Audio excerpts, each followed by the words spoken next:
तो मोदी जी ने कोई एक ऐसा कानून बनाया हो जो भारत के लोगों को मजबूत बनाता हो तो आप बताओ। कोई एक ऐसी सर्विस मोदी जी ने शुरू की है जो भारत के लोगों के बहुत काम आ रही है, उनका जीवन आसान बनाती हो तो आप मुझे बताओ। मोदी जी ने 370 कानून हटाया, कितनी वाहवाह लूटी, पूरे देश में हल्ला मचाया। मेरे को बताओ उसके बाद किसी एक बंदे ने भी आज तक कोई प्लॉट खरीदा है वहां पर? जितने भी ये अंधभक्त कहते हैं, हमें अंधभक्त कहते हैं, कूद पड़ते हैं। ठीक है, आप मेरी इस बात का जवाब दो। कितने लोग ऐसे हैं जो मोदी जी के सपोर्टर है, बीजेपी के सपोर्टर है, और उन्होंने एक किसी बंदे ने प्लॉट लिया हो या उनके किसी जानने वाले ने कश्मीर में जाके, जम्मू में जाके कोई प्लॉट खरीदा हो? एक ने नहीं खरीदा होगा, लेकिन खुश इतना हो रहे हैं, चिल्ला इतने रहे हैं कि मोदी जी ने 370 हटा दिया। अरे भाई, इतना ही तो यकीन है कि मोदी जी ने 370 कानून हटा दिया है, कश्मीर को शांत कर दिया है, तो आप जाओ ना वहाँ प्लॉट क्यों नहीं खरीदा आपने? आप तो सिक्योर हो, आपको पूरी सिक्योरिटी मिल गई है, वहाँ से कानून हट गया है, मोदी जी की सरकार है, तो जाइए वहाँ पे प्लॉट क्यों नहीं खरीदते? ये लोग खुली आंखों से सब कुछ मोदी जी का सच देखते हैं, जानते हैं, लेकिन फिर भी अपनी आंखों पे पट्टी बांधे रहेंगे और जबरदस्ती की जय जयकार लगाते हैं। या तो ये बंदे बिके हुए हैं, पेड बंदे हैं जो इनके प्रचार करते हैं, जो हल्ला मचाते हैं, सोशल मीडिया पे आकर कमेंट करते हैं, मोदी जी को जैसी कोई बात बोलो, ठीक है, किसी फैक्ट पे बात करो जो बीजेपी सरकार या मोदी जी के खिलाफ है, तो तुरंत अंधभक्त आकर के मैसेज करने लगते हैं। तो ये मुझे लगता है ये पेड बंदे हैं जो उनको पैसा मिलता है जो इस तरह के जो है काउंटर करने के लिए। और मोदी जी ने कोई पब्लिक कॉन्फ्रेंस की है,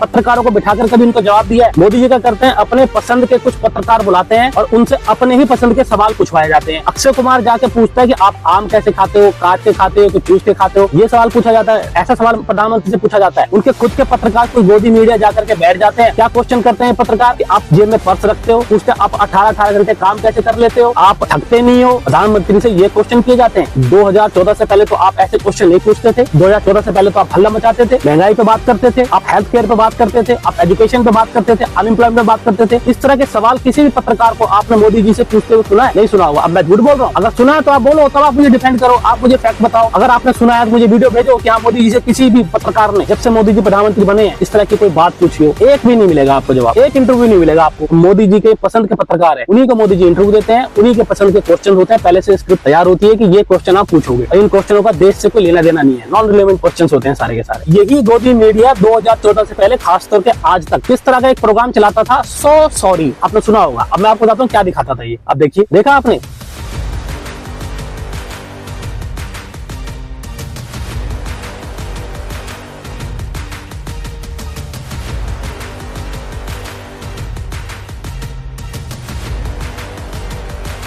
टाइम पे जो मजाक बनाते थे मनमोहन सरकार का डॉलर को लेकर के, उस टाइम पे डॉलर जो है 55 या 56 रुपए के आसपास था। आज 94 पार हो गया। आपने एक क्वेश्चन किसी मीडिया वाले को पूछते हुए सुना है, जिसको आप सो कॉल्ड मोदी मीडिया कहते हो, कि मोदी जी 94 पार हो गया है डॉलर? अब बनाइए 100 सॉरी आप। अब अगर कोई इंडिविजुअल पत्रकार या फिर कोई नॉर्मल बंदा अगर मोदी जी के खिलाफ कोई वीडियो डाल देता है ना इंटरनेट पे, उसे ब्लॉक कर दिया जाता है। अगर 2013 में भी कांग्रेस ने भी ऐसा किया होता, ये 100 सॉरी बनाने वाले को आज तक को ब्लॉक कर दिया होता, ये तरीका उन्होंने भी अपनाया होता, सबकी बोलने पर आजादी छीन ली होती, तो क्या मोदी जी कभी सत्ता में आते? अगर वो ये वाली स्ट्रेटेजी पहले अपना देते। उनकी जो स्ट्रेटेजी थी कांग्रेस के, कहते कांग्रेस को सपोर्ट करता है, कांग्रेस को सपोर्ट नहीं करता हूँ, अकेले इंडिविजुअल बंदे को भी बोलने से रोका जा रहा है। जो भी मोदी जी के, जो भी कोई फैक्ट बताने की कोशिश कर रहा है, सच्चाई, कोई खिलाफ नहीं बोल रहा है मोदी जी के, जो सच है उसे बता रहा है, कोई बता रहा है उसको ब्लॉक कर दिया जा रहा है, उसको बैन किया जा रहा है, आरटीआई को पूरी तरह से खत्म कर दिया गया है। आप जाके वहाँ क्वेश्चन नहीं पूछ सकते, इन्फॉर्मेशन नहीं मिलती है उनकी तरफ से। आइयो, तभी जाके मोदी जी को डिफेंड किया करो जब कोई बात का सबूत तुम्हारे पास हो। जितनी भी बातें मैंने इस वीडियो में बोली है, अगर आपके पास सबूत है कि हाँ ये देखिए मेरे पास सबूत है, ऐसा मोदी जी ने नहीं किया था या ऐसा मोदी जी ने किया था, तो बताओ मेरे को। सारी की सारी बातें फैक्ट मैंने बताई हैं आपको, ये सारी की सारे आपको यूट्यूब पे मिल जाएंगी, इंटरनेट पे मिल जाएंगी आपको जगह। मैं गलत कह रहा हूँ, सही कह रहा हूँ?